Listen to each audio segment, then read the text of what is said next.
Okay, we're rolling. What? This is an interview at the Division of Military Naval Affairs Headquarters, Latham, New York, the 30th of April 2004, 11:30 a.m. Interviewers are Wayne Clark and Mike Russage. Could you give me your full name, date of birth, and place of birth, please? My name is Walter Staiger, and I was born in Brooklyn, New York. And I was born 5th of September 1917. Okay. What was your educational background prior to entering service? Just was 2 years of high school. Okay. Do you remember where you were and your reaction when you heard about Pearl Harbor? I was down in I was working in a garage down in Brooklyn, New York, for my aunt. Her husband died, and I was working up here, but she needed help. She lived all alone, and so I went down there, and that's where I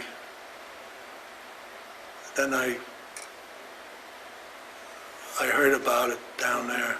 Do you remember what your reaction was? Oh, I thought it was awful, awful. And then I waited till, well, it was about 3 months. And then I got enlisted in the draft. And I was happy I got it. I wanted to get out of that garage business. I was glad to go into service. Okay. Where did you go for your basic training? We went to Fort McClellan, Alabama for basic training. And then from there we went to Fort Custer, Michigan for military police training. Now, had you ever been away from home? Well, you had been away from home then, so you didn't. Yeah. No, I was away from home, but it was my aunt I was living Not with. away from the family, so No. did you get homesick at all? Or? No, I never got homesick. No. Were you in with anyone that you knew, or? No, when I went with 3 other fellas, and my neighbor, he went, and him and I and another guy, we went to Rensselaer, and we got on the train and we went to Camp Upton, and in Upton we separated. I never seen him again till the war was over.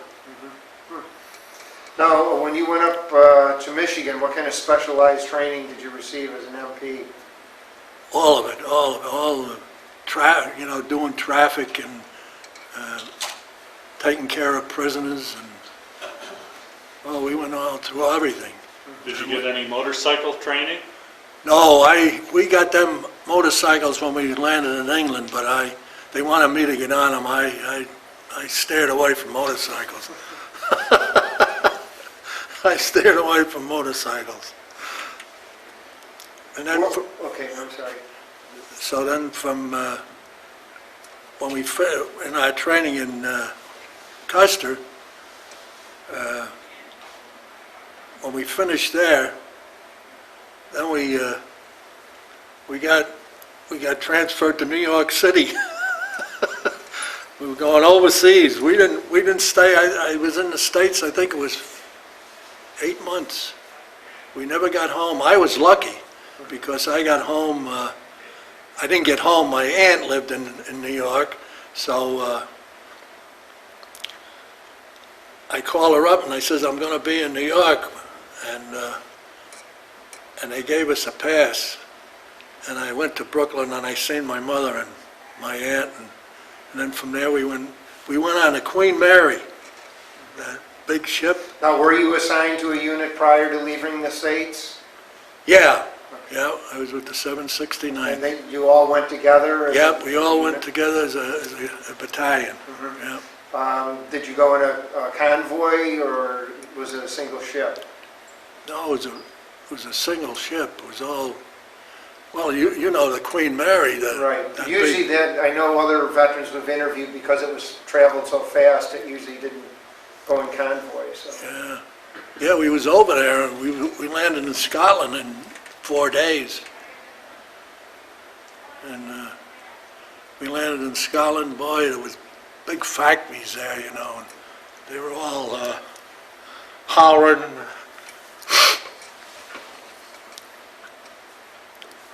Where were you assigned in, you eventually went into England? Where were you Yep. assigned? Then we went to Birmingham, and we stayed there for about 3 weeks till we got assigned.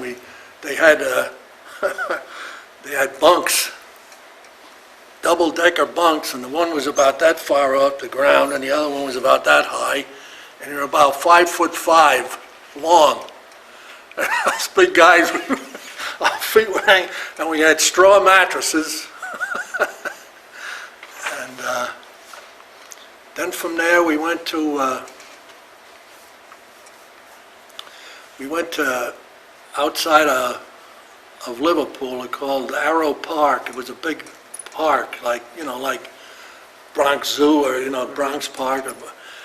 And we was putting Quonset huts there, and they had, it was like a depot for all vehicles, all the Army vehicles with Jeeps and trucks and all kinds of vehicles, and we was guarding these vehicles. And after about, I don't know, must have been a month or so, then we got shipped to Liverpool, and then we patrolled Liverpool for, well, we was there, well, till D-Day, almost D-Day. We did ordinary police work, you know, just like a cop around here would, you know. We had like 4 to 12, 12 to 8, and 8 to 4, you know, all the hours, and we lived in private housing. We had. There was like 2 houses on this side of the street and 1 house on this side. And on that side of the street was the orderly room, and the officers' quarters was upstairs, and the mess hall was down, and the latrines and the showers was all down there, and we had our sleeping quarters up on this side. And then from there we went to Southampton. And then they... Oh, did you have much contact? You must have a lot of contact with the English people. Oh, yeah, yeah. What were your relationships like with the Oh, English they people? were good. Oh, gee, I felt sorry for the civilians over there. They didn't have nothing. You know, they were really, you know, they really had, you know, they really hard-working people, you know, and they loved to sing. Oh, boy, they loved to sing. You go into one of their pubs, you know, and go in and have a couple of what they call pints, a pint of beer, and they'd have a piano in there, and somebody would get up and play on the piano, and oh, they'd get up and they'd sing. You'd go on the buses, they'd be singing. And boy, it was, when they say blackout, brother, it was blackout. You didn't have no, the first time I was on duty out there, I walked right into a concrete pole there. Jesus Christ, I hit my head. And, but when you went into any store or anything at night, they had curtains in the front, you know, when you opened the door, there was a curtain there, and you closed the door, then you opened the curtain, and then you could go in. Boy, it was really blackout. And all the vehicles we had, they painted the headlights, and they left a little slit, you know. Man, it was hard driving them things, you know. And especially in England, where it's so damp and wet, and they got a lot of cobblestone. I don't know if you've ever been in England, but they got a lot of cobblestones there, you know, and it's slippery. Now, what kind of weapons did you carry? Did you just carry sidearms? Yeah, we just had 45s. Yeah, until we went over to France, and I picked up on the beach there, some poor guy, I guess, died and got killed there, and I picked up a Thompson submachine gun, 50 round, and I carried that thing the rest of the time when I was there. Did you go in on D-Day or? No, shortly after? it was about, I'd say about 15, 20 days after D-Day. They were on the beach. They were in about 3.5, 4 miles, I guess, when we got there. And there were still weapons laying about? Well, I found this one. I don't know if anybody else found anything. And I found a poor guy's helmet. It shot right through. So once you picked this weapon up, you were able to get ammunition for it all along? Yeah, well, see, it was a 45 Oh, caliber. that's right, yeah, 45. Yeah, and I was in good, a friend of mine, a supply sergeant, his name was Shay, and I were good friends, so if I needed ammunition, I'd ask him for something. And we used to practice, we shot it, and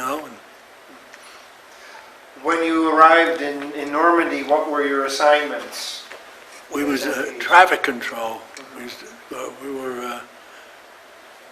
We went in about 2 miles, and then more troops was coming. The Third Army was coming, Patton's outfit was coming, and we had to direct the traffic, get these guys rolling, and British was coming too. We had them one time. All of a sudden, see, we had like I was a sergeant, and I had my squad, and we had a pup tent off to the side. We had pup tents, and we lived in that, and we had a traffic right there. Traffic, and this fella hollered to me. He says, he was directing traffic. He says, "Hey, Sarge, come on." I says, "What's the matter?" He says, "Jesus, all these British guys, they're all parked along the road there. They pulled over, but with all this, they were really moving a lot of equipment and all." Jesus, I go up there and I says to the guy, I says, "What are you guys parking along here for?" He says, "Well, it's tea time." I says, "Tea time? You got to get off of this road, fella. You can't stay on this road. Get off on the field over on the side there somewhere. You can't stay." So they moved. The trucks came, and when they were unloading, they wouldn't, pack everything, neatly in the truck. They'd it'd come off like in a big net, and they'd drop the whole net and everything right in these big trucks, 6x6s, and then they'd move them out, and mostly all black guys was was quartermasters, and they were driving them trucks, and boy, them guys really wheeled them things. One guy told me, he says, "I just go up so far, and when I see that smoke coming, boy, I dump it." Now, how close were you to the front? That was the closest. We'd follow up after a while, when they in St. Lo, when the paratroopers and all them guys took all that stuff. Then we moved in and kind of tried to get order, and that's the way it was. Did you ever have any contact with German POWs that were being sent to the rear? No, we did have one when we was in Liège what was that? The last big push they had. Battle of the Bulge. Battle of the Bulge. Okay. Yeah, we was directing traffic there, and it was cold, boy. Did you have any winter equipment by then? Oh yeah, we had winter. And we had a little shack on the side there that we had fire in it, we was directing during the Bulge. There was a lot of action. And all of a sudden, we seen this guy that was on traffic duty. He hollered to me, he says, here comes a British Jeep. I said, what the hell is he doing in here? So they stopped the Jeep, and it was all cut off like it was And one guy told me what they used to do with these things, they used to put them in the gliders when they glided, and then they, and here was 4 German guys dressed up in American uniforms. And they were, when we found out what they had, we made them take their shirt off. When we took his shirt, opened his shirt up, he had a T-shirt with a big swastika on it. So when we pulled them out, and they had all kind of plastic explosives. And Liège there's a river or a canal running through with 3 bridges on there, and their objective was to blow up them bridges, but they never got a chance to blow them up. Do you know what happened to them? We turned them over to the First Army, and they said they were going to shoot them, but we never found out if they shoot. I have a picture of them home. They were coming out of this weapons carrier. And then when I used to write home, my mother, you know, she, and my sister, they were always, you know, nervous, and, you know, so I used to just write, I'm doing fine, and everything was fine, and and Jesus, if they don't, I don't know how the heck they ever got it, but they put it in the paper up here in Albany, and they put my name in there, you know, and oh, brother, my sister wrote to me, what are you doing? I said, oh, nothing, nothing. Now, did the Germans speak English?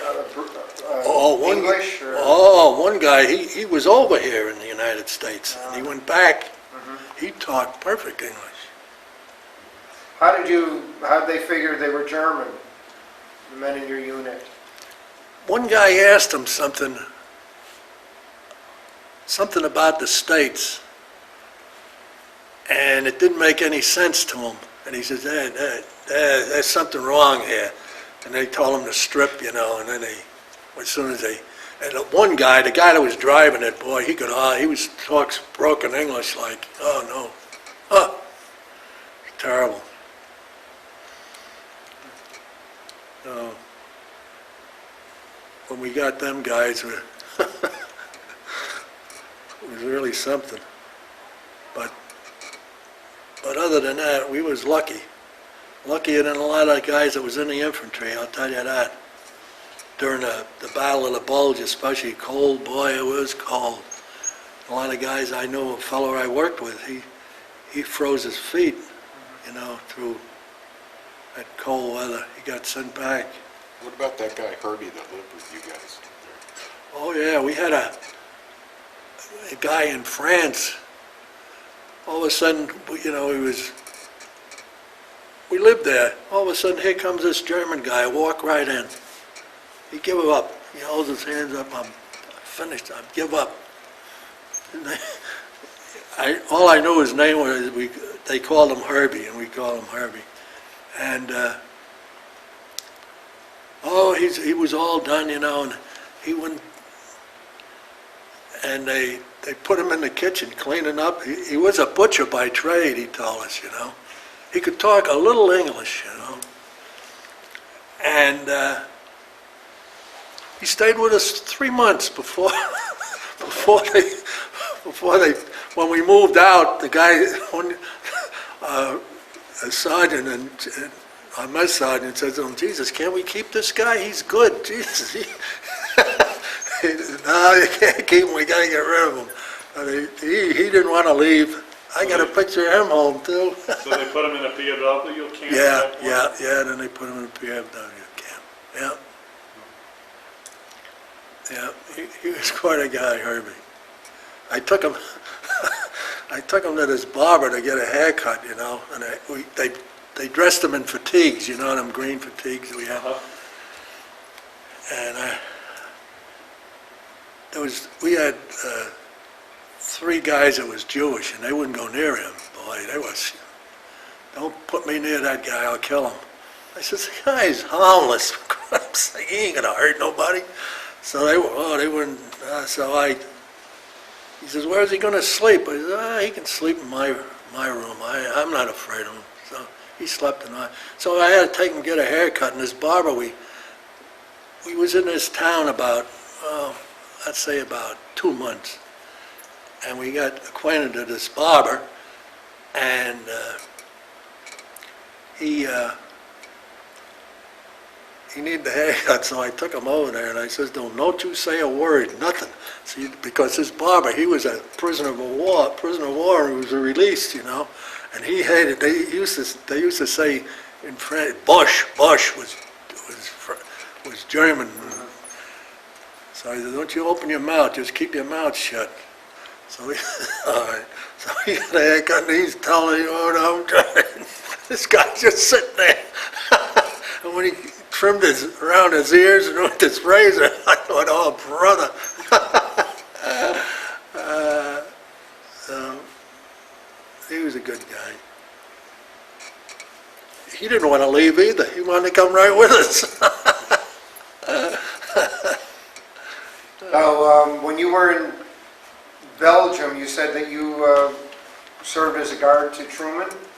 Yeah, when he come over. This Yeah. was after the Bulge, then? Yeah, well, everything was all, yeah. I have pictures of that home, It too. was Could you after tell us Roosevelt died? Huh? No, he was what, vice president then, or president? He was president. Oh, okay. Could you tell us about that? Yeah, well, there's not much to tell about because when we got there, we didn't know what we was there for, really. And we had to be all polished up. I said, Jesus, it must be something. They had us all in these white leggings and white helmets and Jesus Christ, and that everything. So, and it was Truman, and he come down the street like a parade it was, and it was in an open car. And they went down, and I don't know where the heck they went after that, and then we was done with that. We didn't have much to do with it, but just as guards, that's all. Yeah. Now, you also mentioned in here that, did you liberate concentration camps or just see? No, we didn't liberate none. People. No, we never got in, we never stayed in Germany. We were never in Germany, no. We go in and out, you know. Just people walking along the streets, walking, you know, on the roads, you know. And you'd see these poor guys, boy, that was pitiful. Jesus, they were skin and bones and stink. Jesus, them guys, I bet you they didn't have a bath in maybe a year. And we took them to where they were rehabilitating, you know, give them clean clothes, and they'd put them in they'd tell them, drop all your clothes off, and they'd drop all their clothes, and they'd put them in through the showers and disinfectant and everything, get the lice off them and everything, and then feed them. Well, you said one of the incidents you remember was being in Liege and the buzz bombs coming in? Oh, yeah. The rockets, we all piled out of this truck, you know, we were gonna go on duty, and they had this big latrine area, you know, over in Europe, over in France especially, you have all these outhouses that are so along the streets, and this big one in the center, all of a sudden one of these rockets, buzz bombs come over, holy Jesus. We all piled out of this truck, there must have been about 8 of us, 10 of us. Looked up and seen that thing coming, holy God, one guy started running around this way, and then some guys was going this way and looking up, and when them things, while they're going, you know, you can, you know they're running, but when they cut out, when there's no noise, that's when they start to dive. They either go this way, that way, or then. So when it cut out, we didn't know which way to go, you know. So I hollered at the guy, we better lay down, get down on the ground. We got down, and Jesus, it flew about, I'd say about 3 blocks away from us. Boy, them things done a lot of damage, boy, jeez. When you were in England, did you see much damage from the buzz bombs and the bombing?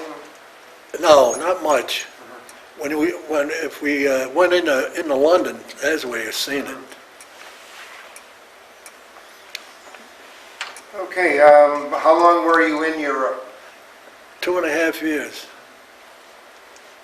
You didn't end up in occupied Germany at all? No, didn't get into occupied Germany at all, no. When we was in Lille, France, when the war was over and the war was still on in Japan, Jesus, we thought, wow, Jesus, we're over here almost 2.5 years, we'll go home, you know. Huh. They said to us, after this, you're going to get on a boat and you're going over to Japan. I says, holy Jesus, give us a break. But luckily, it was when they threw the atomic bomb, that ended that, and we didn't have to go. How did you feel when you heard about the announcement of the atomic bomb? Oh, I was happy. And a lark. Happy. When did you return to the States? I returned in November, I think it was 17th, no, 13th, I think it was, or 14th of November. And I wanted to get home for my mother's birthday, was the 17th of November, but I couldn't get out. So I got out the 19th, so I was happy anyway. Where were you discharged from, what place? Fort Dix. Dix, okay. All right. When you returned home, did you make use of the GI Bill at all? No, I should have. How about the 5220 Club?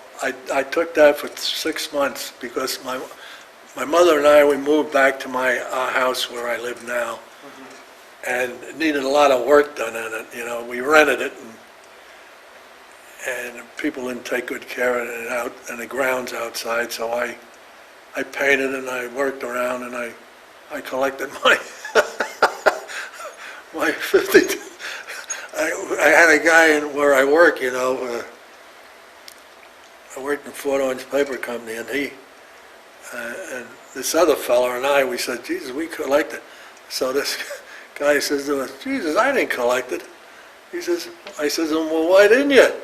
I says, you could have collected. He says, well, I went right back to work. Well, I says, you went back to work, that's your problem. Did you join any veterans organizations at all? No, I didn't because I wanted to. But I didn't join because I worked nights all my life. All my life, I either worked the second shift or the third shift. I never could get on days. This outfit I worked for, it was such a... Guys never left. We had guys work there 40 years. And then when they did leave, the first time they left, they sold the company to another company, you know. And every time they sold the company, they did something else that they didn't need anymore. Then they did this, and then they sold it again, and little by little, I never got on days. I was on 12 to 8 for, how long, Walt, 15 years? At least. Yeah, and usually they had them, the vets meetings on Saturday night or Sunday, you know, and then my wife would say, Jesus, you're never home now, when are you going to go? So I didn't do it, so I should have, but I didn't. Did you ever stay in contact with anyone that was in service with you? Oh yeah, I can't, this good friend of mine, Pete Lynn, he come from Cincinnati. He was a police sergeant in the police department in Cincinnati when he went into the service. And then when he got out, he got promoted he was a lieutenant, and he was in charge of one of the guardhouses or jails they had out there. And I kept up to, he just died about 2 years ago. We used to talk on the telephone, and I went out to see him a few times. I used to tell him, why don't you come and see us? Yeah, he says, I'm going to come, and he never did. And then another fellow I used to keep in contact with, his name was Fish. He was from Upper Michigan. And then another guy I used to keep in contact with was Hanson. His name was Leon Hanson. We called him the King. he, he had more, a line of crap I ever heard in my life. He could tell stories, I'm telling you about, and it wasn't if he said, you know, he'd be talking, he'd say, now this colonel told me, you know, he wouldn't say to this sergeant or this lieutenant, this colonel told me, or this, I said, oh gee, so we nicknamed him the King.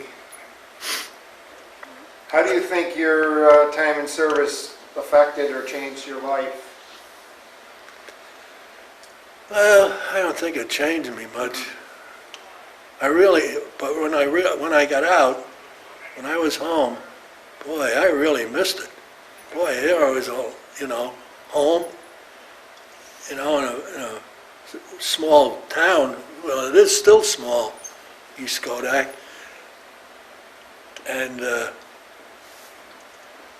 lot of the guys I went around with got married, and you know, so you're alone, you know. And Jesus, when you're in the service, you got a lot of friends, a lot of guys around you all the time, you know. So you really miss it, you know. So, but I never regretted going in, never. But I was fortunate that what we did, you know, we did a good job, but a lot of guys did better than we did, had a rougher time than we did.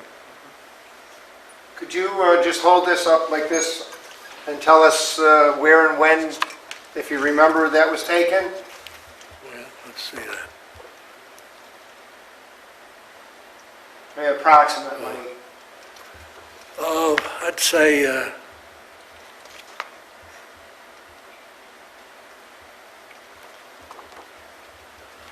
think that was in,